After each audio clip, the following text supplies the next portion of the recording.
हमारे सर पर छत नहीं है और भीड़ भेड़ चिल्ला रही है कि हमें मंदिर चाहिए। हमारी बेटियां सुरक्षित नहीं है, लेकिन इन्हें धर्म खतरे में नजर आ रहा है। हमारे गांव में अच्छे स्कूल नहीं है, इनके बच्चे विदेशों में पढ़ रहे हैं।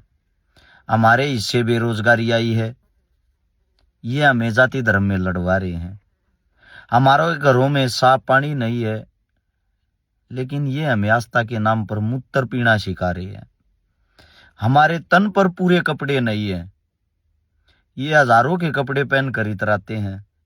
हम टैक्स भरते हैं हर रोज, ये हमें जातियों में बांटते हैं। अपने ही देश के लोगों को लड़ाकर और फिर कहते हैं भारत विश्व गुरु बनेगा। यहाँ पर 9 दिन के नवरात्रे रखे जाते हैं। हर रोज 1 घंटे के अंदर 7 से 8 बलात्कार हो जाते हैं। कब तक आप लोग बेबुनियाद लड़ते रहोगे, मरते रहोगे? कब तक आंखें बंद करके सोते रहोगे? आज नहीं तो कल आंखें खोलने से काम चलेगा।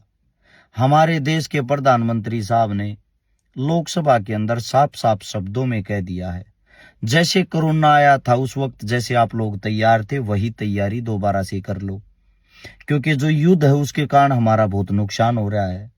नुकसान के कारण आप लोगों के सामने भी आ रहे हैं, लेकिन आप लोग वही अपनी आंखें बंद करके आप ये सोच रहे हो समस्या का समाधान अपने आप ही हो जाएगा। उदाहरण के तौर पे गैस सिलेंडरों को जो पहले रेट थे उससे 3 गुना ज्यादा कर दिया गया है। 14 किलो का सिलेंडर था, घटा के 10 किलो का कर दिया है। गैस भी 4 किलो घटा दी तुम लोगों की। क्यों? क्योंकि हमेशा से सरकार ने आपदा में अवसर ढूंढा है। गैस जो है हमारे प्रधानमंत्री साहब के प्रिय मित्र अडानी जी, उनकी तरफ से आती है, उनकी तरफ से आती है। फिर देश में वही हालात आने वाले हैं कोरोना टाइम जैसे।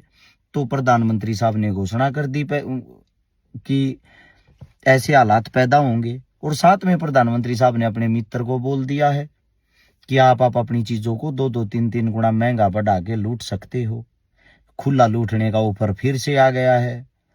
एक अंबुजा सीमेंट अब सीधा 60 रुपए महंगी हो जाएगी। मतलब कि कोई भी सीमेंट हो, एक सीमेंट की बात नहीं कर रहा मैं। साथ में कुछ ही टाइम में डीजल पेट्रोल की किल्लत हो जाएगी। कुछ ही टाइम में आप लोगों को बता देता हूं, आप जो आटा, अन्न, चून जो कुछ भी खाते हो उन चीजों की दिक्कत हो जाएगी, क्योंकि किसानों को ये मार रहे हैं ट्रेड डील के नाम पे। ट्रेड डील के कारण अमेरिका हमारे देश में राज करेगा।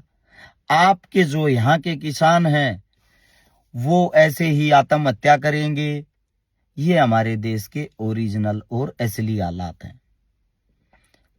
कहीं भी 5, 10, 20 गायों के सिर कटे पाएंगे, उन सिरों को लेकर लोग रोडों पे उतरेंगे। हम अपनी मां को नहीं मरने देंगे, छातियां पीटते हैं। पुलिस प्रशासन पे भी हाथ उठाने लग गए हैं। ये पूछने वाला कोई नहीं है कि गो हत्या करवा कौन रहा है। ये पूछने वाला कोई नहीं है कि सरकार गो हत्या पे रोक क्यों नहीं लगा रही। प्रदर्शन जो सरकार के खिलाफ होना चाहिए वो प्रदर्शन कोई नहीं करना चाहता। ये हमारे देश के ओरिजिनल हालात हैं। हमारे देश के प्रधानमंत्री साहब बाहर गल्फ के देशों में जाके साइन करके आते हैं कि हम आप लोगों को जो बीफ का मीट देते हैं उसको और 3 गुना ज्यादा देंगे 2026 में। और यहां उनकी प्यारी भेड़ें जो उनके कहने पे चिल्लाती हैं, भोंकती हैं, वो रोडों पे प्रदर्शन कर रही गौ माता पे रोक लगाएंगे। भैया जी, रोक लगानी है तो इसके लिए सरकार के खिलाफ आवाज उठाओ। सरकार ही गौ हत्या करवाने वाली है। सरकार के पास से लाइसेंस मिलते हैं, उन लाइसेंसों से गौ हत्या चलते हैं। फिर जो गौ हत्या चलते हैं उनमें गायें ट्रांसफर होती हैं, वहां जाके उन गायों को काटा जाता है, काट के विदेशों में बेचा जाता है। विदेशों से जो पैसा आता है सरकार के पास आता है। फिर रोडों पर ड्रामे करने के क्या फायदे हैं? जब सब कुछ सरकार कर रही है तो प्रदर्शन सरकार के खिलाफ किया जाता है। वहां उनके खिलाफ प्रदर्शन करने से तो आपके यहाँ टेप लग जाती है मुंह पे, वहां आप बोल नहीं सकते। क्यों? वो तो आप लोगों के आका है, गुरु तो वही है, करवाने वाले तो वही हैं ये ड्रामे। अगर ऐसे ही आप प्रदर्शन करने लग गए फिर ये बेचारा हिंदू मुसलमान वाला मुद्दा कहां जाएगा? सच बात तो ये है, जो पढ़े लिखे इंसान हैं वो अपनी मूर्खता का परिचय दे रहे हैं। ऐसा कार्य इस देश के अंदर हो गया। यूपीएससी के बच्चे हरियाणा के अंदर रोजगार मांग रहे हैं, मिल नहीं रहा। जो काबिल बच्चे हैं, ग्रुप डी के बच्चे बाहर निकाल रखे हैं, रोजगार मांग रहे हैं, उनको रोजगार नहीं मिल रहा। हमारा रोहतक के अंदर पीजीआई का जो स्टाफ था, 9 महीने हो गए हैं उसको हड़ताल पे बैठे, उनकी कोई बातें सुनने वाला नहीं है। ये हमारे देश के हालात हैं। यानी कि देश के अंदर अच्छाई के लिए कोई आवाज उठाता हो, उसको या तो कांग्रेसी घोषित कर दो, या देशद्रोही घोषित कर दो, या झूठा घोषित कर दो। आप घोषणा पत्र साथ लेके घूमते हो, आपको कौन सा पत्र चाहिए वो तुरंत आपको दे देंगे। हिंदुस्तान की हालात है ये। मत समझना, कभी मत समझना, बेड़ा गर्क हो जाएगा इस साल के बाद। लिखवा कर ले लियो, सेम हालात रहे, गारंटी है बेड़ा गर्क हो जाएगा। ये हालात पैदा करने वाली हमारी सरकार, हमारे प्रधानमंत्री साहब हैं। उसका रीजन साफ साफ है। ईरान इतनी बड़ी जब लड़ाई लड़ रहा था, 2 देशों की लड़ाई थी, उसमें पैर फंसाने की मोदी साहब को जरूरत ही क्या थी? जिस समुद्र के रास्ते से हमारे देश के अंदर डीजल, पेट्रोल, गैस सारी चीजें आती हैं, वो समुद्र ईरान के अंडर आता है।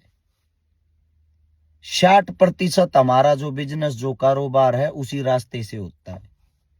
उन लोगों ने अगर वो रास्ता बंद कर दिया तो ऑटोमेटिकली हमारे देश के अंदर हर चीज की किल्लत पैदा होगी, क्योंकि आज भी हम हर चीज में दूसरे देशों पर निर्भर हैं। हमारे ट्रंप ताऊ जी क्या बोलते हैं, जो अपने मुंह से वो जुबान निकालते हैं, हमारे वाले जो आका साहब हैं उसको तो बस ऐसे गर्दन करनी है। जी हजूर, झुकी हुई गर्दन कभी किसी देश का राजा और उस देश का भविष्य तय नहीं कर सकती। ये हमारे देश के हालात है। समझना समझो, मत समझना हमारे को मूर्ख समझते रहो। हमारा कार्य आप लोगों को जागरूक करना, ये हमारी मजबूरी बन चुकी है, क्योंकि यहाँ जिंदा दिल लोग बहुत कम रह गए हैं।